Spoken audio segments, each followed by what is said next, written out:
Welcome to Experience Annex interview, sharing experience with the world. Experience Annex is a platform for thoroughbreds, that is exemplary leaders, world-class professionals, and legendary entrepreneurs to share their wisdom with the world. As Marshall Goldsmith once said, what got you here may not take you there. By sharing, thoroughbreds unconsciously let their light shine on the world, giving direction to the lost, wisdom to the naive, and courage to the newly-delivered. After every Experience Annex episode, you become wiser.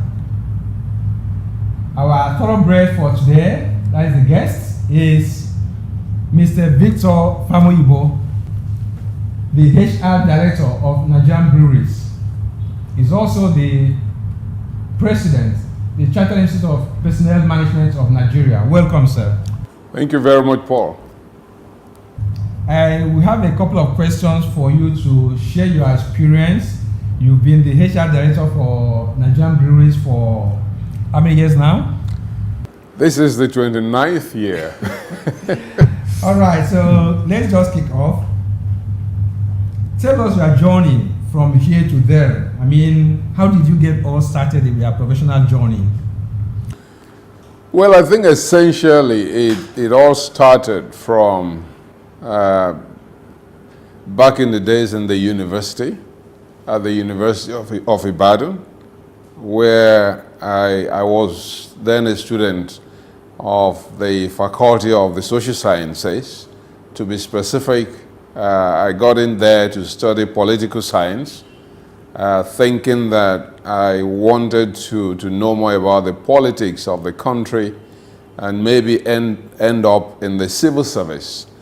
But after the first year, it then was so clear to me that I wanted more than anything else to follow a career in personnel management as it then was. Now it's called human resource management, and that the private sector was my clear destination. And consequently, in the second year, I did a step change from studying political science into sociology, because I felt that with the study of sociology, that would prepare me better for the challenges of managing people in the workplace, in the private sector.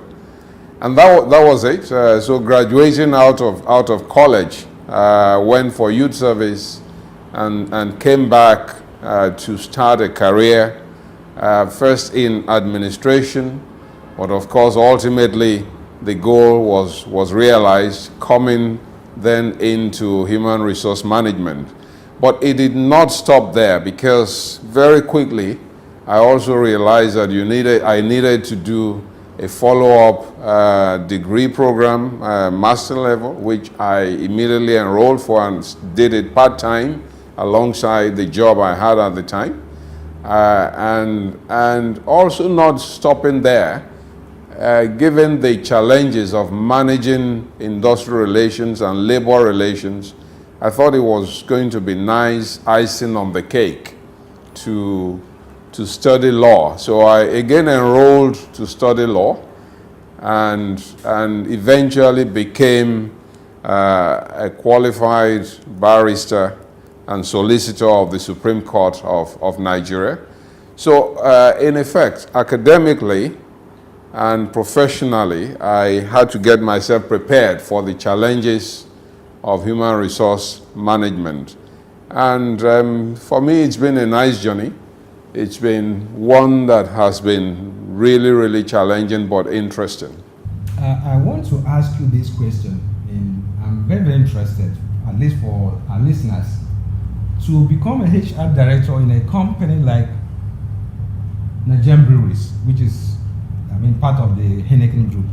Heineken is one of the largest companies and Nigerian Breweries is one of the large and the biggest listed company in the Nigerian Stock Exchange. So it's not like walking through the park to become the HR director. So what particularly do you think you did right to enter the radar to become one of the top contenders, and then to be one of the preferred candidates, and then to be appointed the HR director. What do you think you did right? Well, I think essentially it's about focus. It's about passion for the discipline of human resource management. I describe myself as a thoroughbred HR professional. Like I told you during the introductions, this will be my 29th year in the world of Nigerian breweries, in the world of Heineken.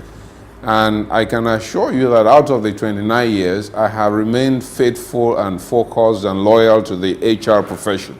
So I haven't done a detour, as it were. Maybe for about 1.5 years thereabout that I did something outside of core human resource. So to come back to your question, I think what really prepared me to be a top contender for this role is the fact that I had done almost everything that is possible to do in human resource management, starting from a very generalist position where I was like the business partner for a production unit, one of the breweries, the Kaduna Brewery, where I headed the human resource department there of a small brewery.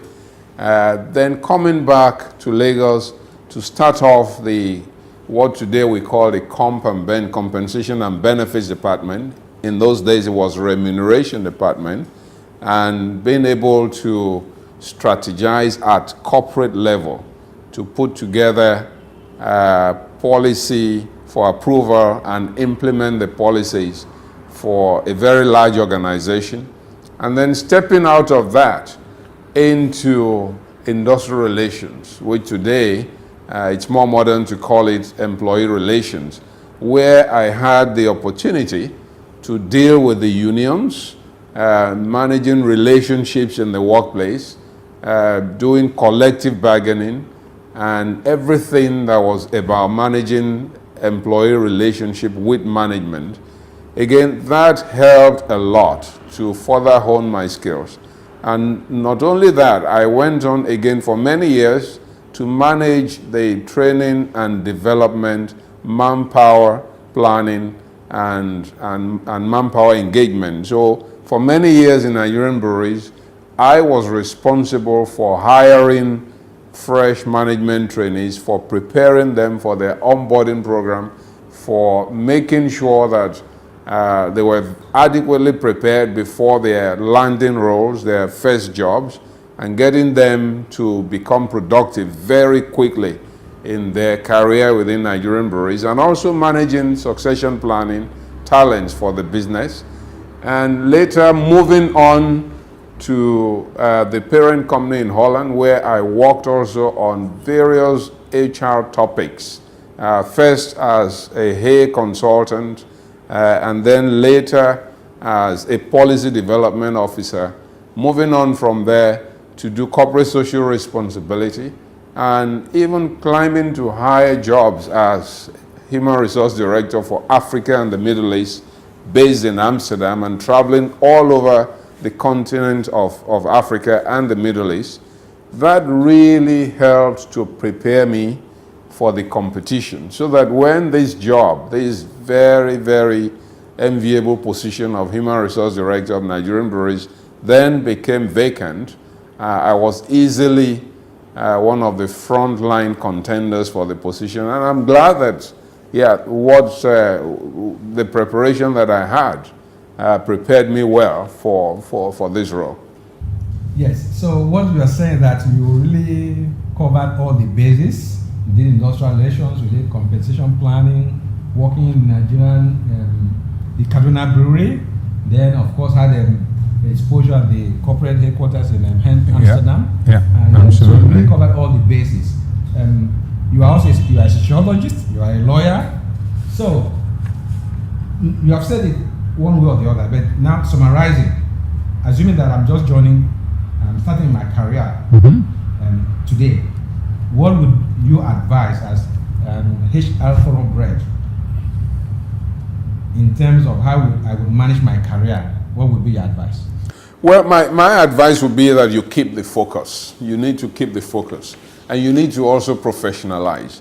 You need to stay close to new developments in the profession. You need, for example, to be very close to the Chartered Institute of Personnel Management, because there you have a whole lot of new skills to learn. You need to network very well with counterparts, and not just within your organization, also outside of the organization, in the community of HR professionals, because you would always learn something new when you network with other professionals.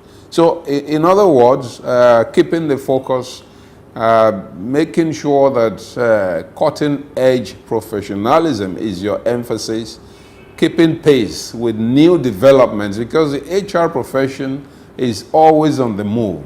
Just when you think, oh, I have conquered this topic, I know it all, you will find that new ways of doing things, new ways of doing the same things would have arisen. And if you don't keep pace by every time making sure that you refresh your skills, your HR skills, then what will happen is that you become stale and you are no longer competitive in the community of HR practitioners. So it's very important, and I will strongly advise that you keep the focus, ensure that your professionalism is sharp at all times, and position yourself appropriately. But next to that is also remaining not just focused, but being able to persevere, because it's a very challenging profession. You will have your ups and downs, and if care is not taken, you may be put off to the point that you say, what am I doing in this profession?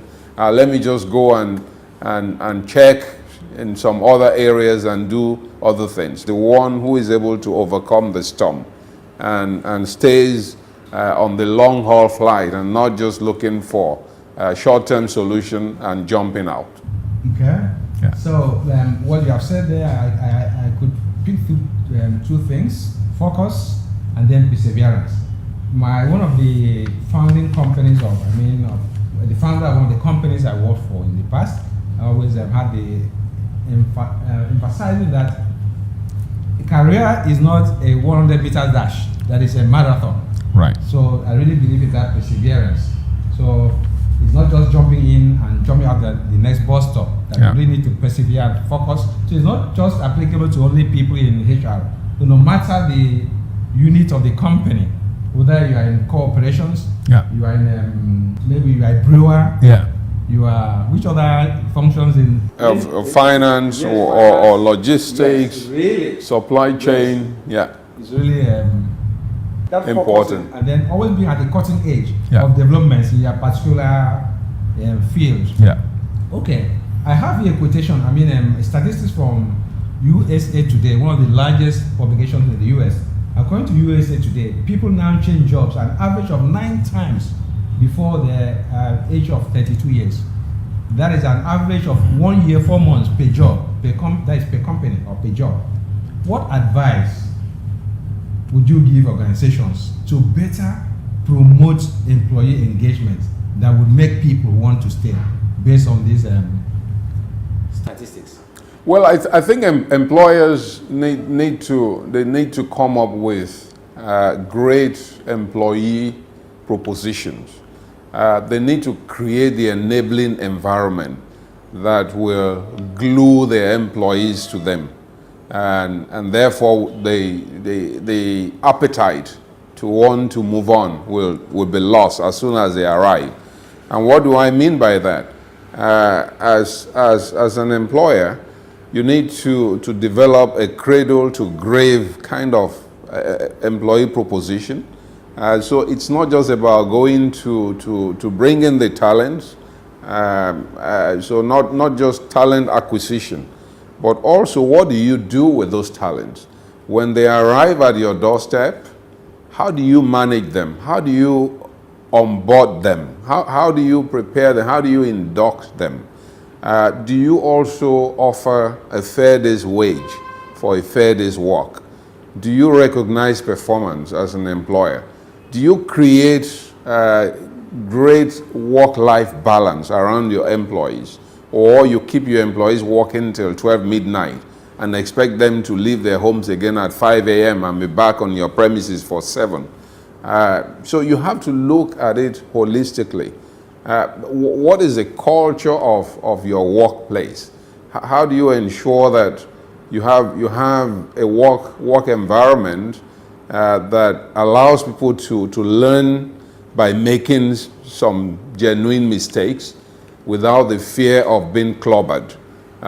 Or do you manage your employees in an atmosphere of intimidation, in which case everyone is living under fear, and as soon as the opportunity presents itself for them to jump ship, then they're out.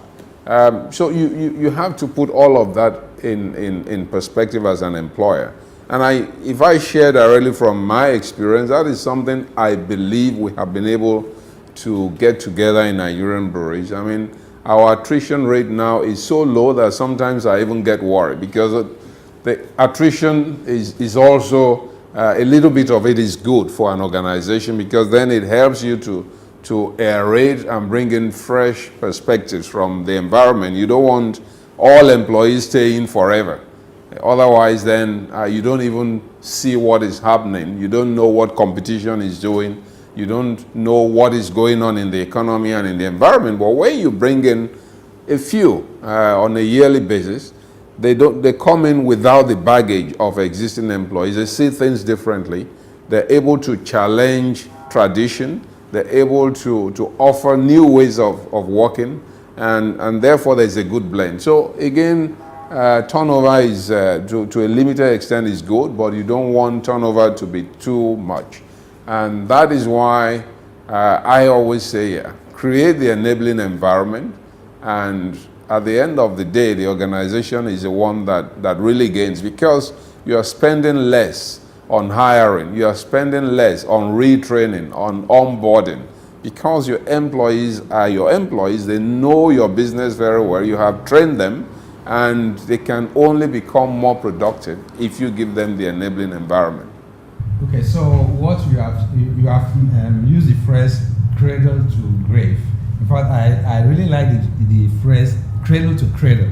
Right. Why? Because I see that, like you're working in Nigerian Breweries. Yeah. I see that Nigerian Breweries is such a great brand that my children, even by the time I leave, my children would like to work for Nigerian Breweries. Yeah. So that's really great, cradle to cradle. Right. Yes. So that's a kind of what they call is a brand awareness. Yeah. This is the second one, but the third level is what they call the brand insistence. Right. I want to work in Nigerian Breweries, not any other place. Yeah. So that leads to cradle to cradle. Yeah. Okay, so let me take you further, a little bit down. Yeah. You work in Nigerian Breweries. Nigerian Breweries has such enormous resources that can afford to train people, send them to the best schools. I've had privilege of attending your academy. I've had the privilege of attending your canteen, and I know you do this end of year month birthday events for people in a particular month. True. Yeah. Let me talk about the small, medium enterprises that do not have enormous resources that Nigerian Breweries has. What can a small company without the type of resources like Nigerian Breweries do to make people want to stay? Well, every organization should live within their resources. So I don't expect that a small, medium-scale enterprise would want to go the full hog like Nigerian Breweries, because maybe as a medium-sized enterprise, you don't have the kind of resource that Nigerian Breweries can deploy, and therefore there should be no pretenses. But employees are very smart at the end of the day. They recognize your limitations as an organization. They know the employer they're working for, and therefore they're not going to be comparing you with employers that are not in your peer group. It is when you do things below the level of their expectation based on peer group comparison. That is when you make them feel like this employer is just not good enough for me. Yeah, so we should be careful not to want to compare. I mean, just like the medium-scale enterprise should not compare with Nigerian breweries. Nigerian breweries, for example, should not be comparing itself with Google or comparing itself with Boeing, the Boeing Corporation, or Airbus industry, because these are mega organizations, and we cannot deploy 1/100 of the kind of resources that they can deploy. And that is why we need to be careful, just do a peer group comparison, but the employer, based on your resources, must keep faith with that and not believe that, look, I pay their salaries anyway, and therefore take it or leave it. After all, the labor market is so full. There are millions who are happy to even find this employment, and so they should be grateful enough. If that is the attitude, then it is the wrong attitude. The employer should look beyond the mundane and say, well, yes, it is true that I keep faith with the contract by paying the salary. However, what other things can I do that is within affordable limits for me to make their life more interesting? And you should do it, but within the limits of your financial resources. Okay, so what you are really saying, in summary, is that as an employer, I should really maybe cut my coat according to my size. Absolutely. I should be a good employer. Yes. That's what it means. I have had the privilege of attending a long service award for a very small company. Right. Just about a week ago. Mm-hmm. And I was amazed that in this small company, there are people that have been working with this small company for 30 years. In fact, the longest serving staff has been with the company for 30 years. Right. And then we have some that have been with the company for 20 years, Good. some that have been with the company for 10 years. Yeah. It's a small company. Uh-huh. So it's really, the important lesson there is that you should be a good employer. Yeah. Because as you said, employers are very smart.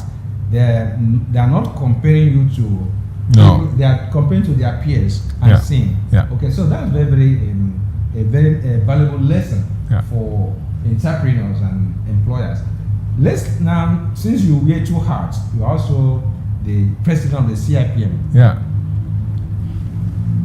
Obviously, you would want every Nigerian, or at least in the HR field, to join CIPM.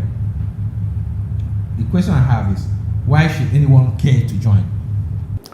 Well, anyone who wants to practice the profession of HR in Nigeria must, by law, belong to the CIPM. So there is a legal twist, first and foremost.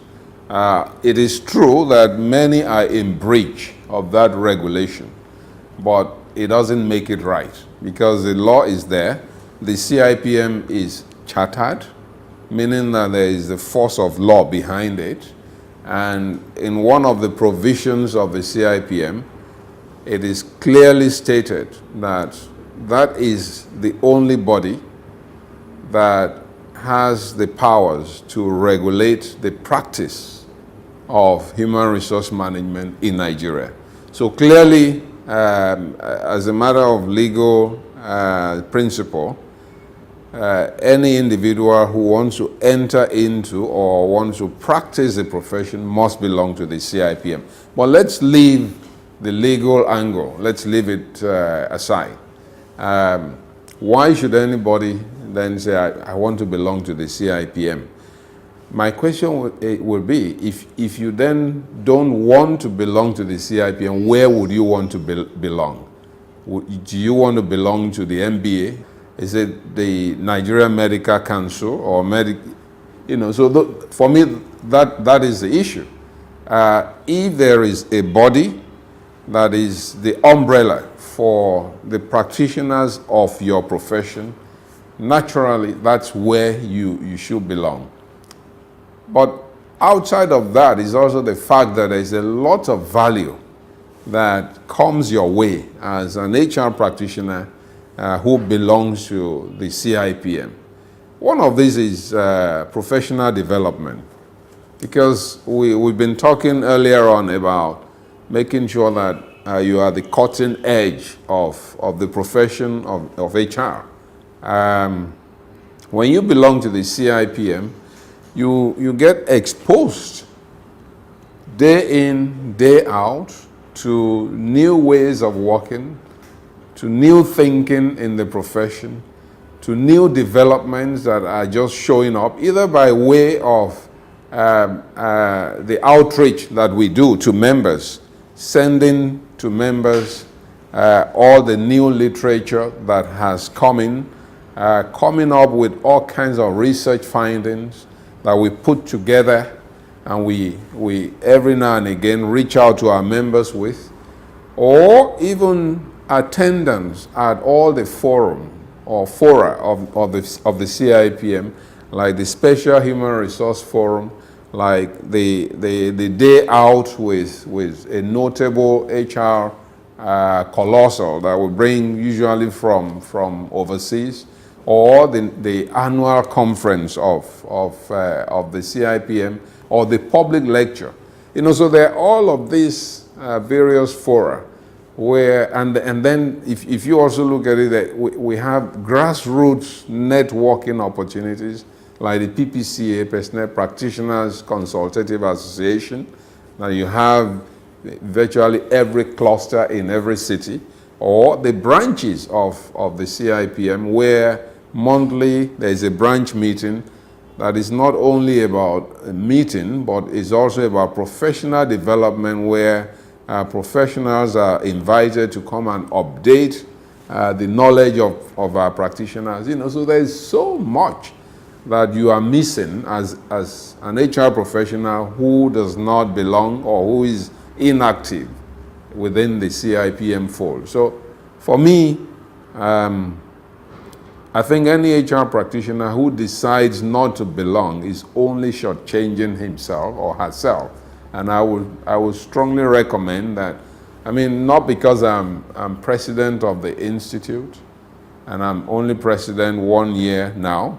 So even before then, I would still have insisted that an HR practitioner worth his salt must belong to the Chartered Institute of Personnel Management. I really like that angle of you emphasizing about the value added as a member, not just because of compulsion of law, like by legislation. I really like that value, because if you are not a member, you miss a lot.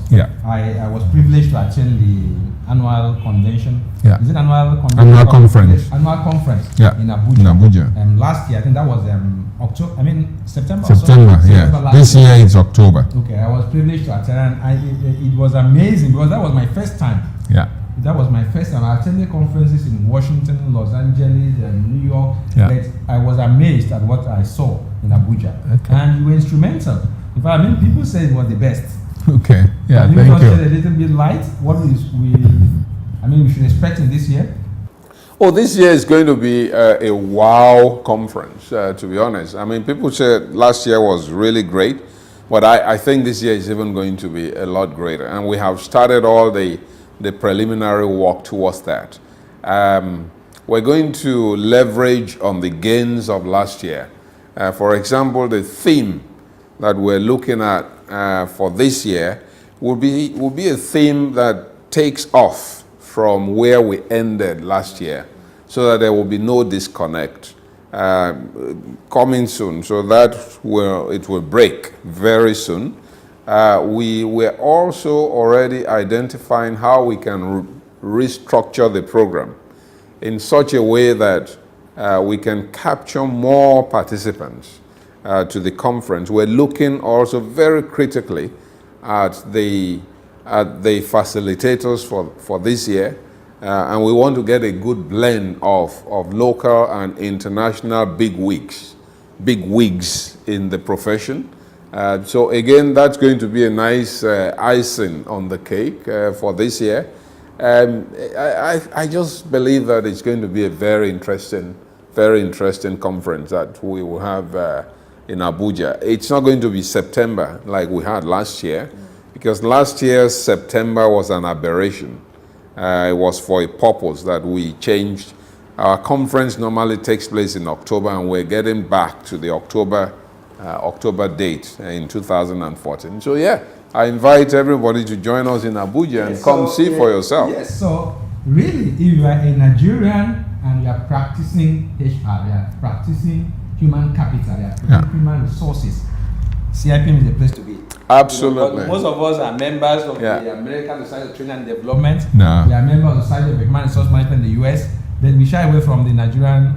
This is our own. Yes. So this is really our own. Yes. Where you need to be. Yeah. All right. Just to summarize, and if you had just one advice to give to an employee just starting a career in HR, what would generally, what would it be? To pay attention to performance, output, and to remember that the employer of today want to see not just what you are able to deliver, but how you deliver it. So there are two sides of the coin. So one is, this is my output, this is what I can deliver, but also how do I deliver what I can deliver. Those two legs are very important. Unfortunately, some employees don't pay attention to that. And I would say, if you're just joining, take that as your takeoff point. So very early in your career, because the morning shows the day, pay attention to both sides of the divide and make sure that you get that balance at all times. Employers are very performance driven these days because the market is very competitive. And it is only that employee who can demonstrate that he or she has a lot to add in terms of output that the employer wants to keep and grow into higher levels. So that would be my advice to a new joiner today.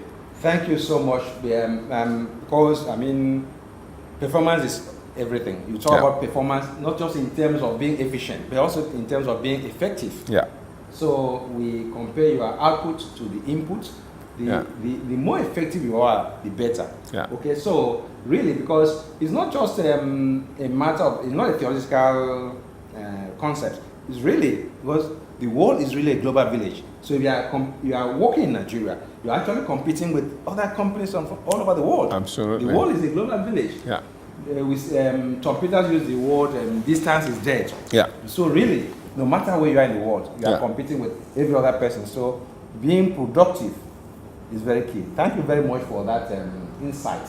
And I hope that we'll come your way again. Thank you. As we try to drive Experience Annex to to compete with all other platforms the world over. Thank you very much, sir. Thank you. Yes, Thank you. Pleasure. Thank you for Pleasure.